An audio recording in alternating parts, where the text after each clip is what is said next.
Hi, அல்வாவில் எத்தனையோ விதமான அல்வா பார்த்துருப்பீங்க. முருங்கைக்காயில அல்வா பார்த்துருக்கீங்களா? முருங்கைக்காயில நல்லா ஹெல்த்தியான அல்வா செய்யலாம். அதுக்கு முருங்கைக்காய் எடுத்து கொஞ்சம் லென்த்தாவே வெட்டிக்கோங்க. இந்த மாதிரி வெட்டிட்டு போட்டு வேக வைக்கணும். உப்பெல்லாம் போட வேண்டாம், சும்மா அப்படியே வேக வைங்க. ஒரு 10 நிமிஷம் வெந்தாலே போதும். பார்த்தா பாருங்க வெந்துருச்சு. நல்லா இந்த மாதிரி வெந்தாலே போதும்.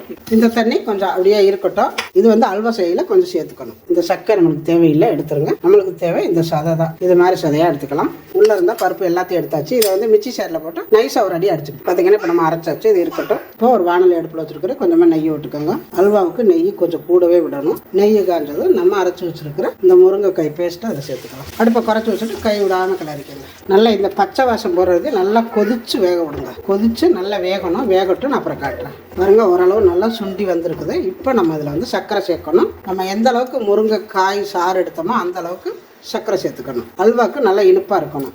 இதில் கொஞ்சமாக கான் மாவு, இதால் 1 ஸ்பூன் போட்டு கலக்கி விட்டுரும். தண்ணி ஊற்றி கலக்கி இதில் சேர்த்துக்கோங்க. நான் சேர்த்தேன், ஆனால் வீடியோ ஆகலை. இதில் இன்னும் கொஞ்சம் நெய் விடுங்க. நெய் கொஞ்சம் கூடுதலாகவே விட்டுக்கோங்க. இதில் கொஞ்சம் போல் முந்திரி பருப்பு நீங்கள் வறுத்து போடுறதுனாலும் போட்டுக்கலாம். நான் அப்படியே பச்சையாக தான் உடச்சி போட்டிருக்கேன். போட்டுட்டு நல்லா கிளறி விட்டுருங்க. இன்னும் கொஞ்சம் சுண்டி வரணும். இப்போ பாருங்கள், நல்லா கெட்டியாக வந்துடுச்சு. இந்த மாதிரி பாருங்கள், நம்ம எந்த ஒரு கலரும் போடலை. முருங்கைக்காய் அந்த சதையில் என்ன கலர் இருக்கோ அந்த கலர் அப்படியே இருப்பார். ரொம்ப அருமையாக இருக்குது. இப்போ அவ்வளோதான். எடுத்து ஒரு பாத்திரத்துக்கு மாற்றிக்கலாம். இந்த மாதிரி ஒரு கிண்ணத்தில் நெய் ஊற்றி நெய்யை தடவிக்கோங்க. அப்போ தான் எடுக்கிறதுக்கு ஈஸியாக வரும். இப்போ நம்ம செஞ்சு வச்சுருக்கிற அல்வாவை இதில் ஊற்றிடணும். அப்படியே குலுக்கி விட்டுருங்க.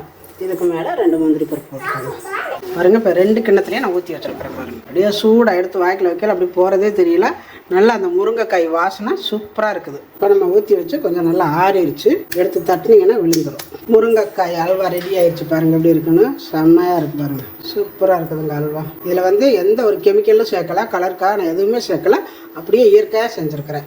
சூப்பராக இருக்குதுங்க. அந்த முருங்கைக்காய் வாசனை அப்படி இருக்குது. சாம்பாரில் போட்டு சாப்பிட்டா அந்த சாம்பாரில் எப்படி முருங்கைக்காய் வாசம் வருமா அப்படியே நல்லா இயற்கையான வாசத்தோட செம்மையாக இருக்குது. கண்டிப்பாக நீங்களும் இந்த மாதிரியெல்லாம் செஞ்சு கொடுங்க உங்கள் குழந்தைங்க. ரச்சுக்கு அக்காவுக்கு இருக்குது. இந்த நீ சாப்பிட்டு பார்த்துட்டு எப்படி இருக்குது சொல்லு. நீ பார்த்து அம்மாச்சி பார்த்து சொல்லு. எப்படிமா இருக்கு?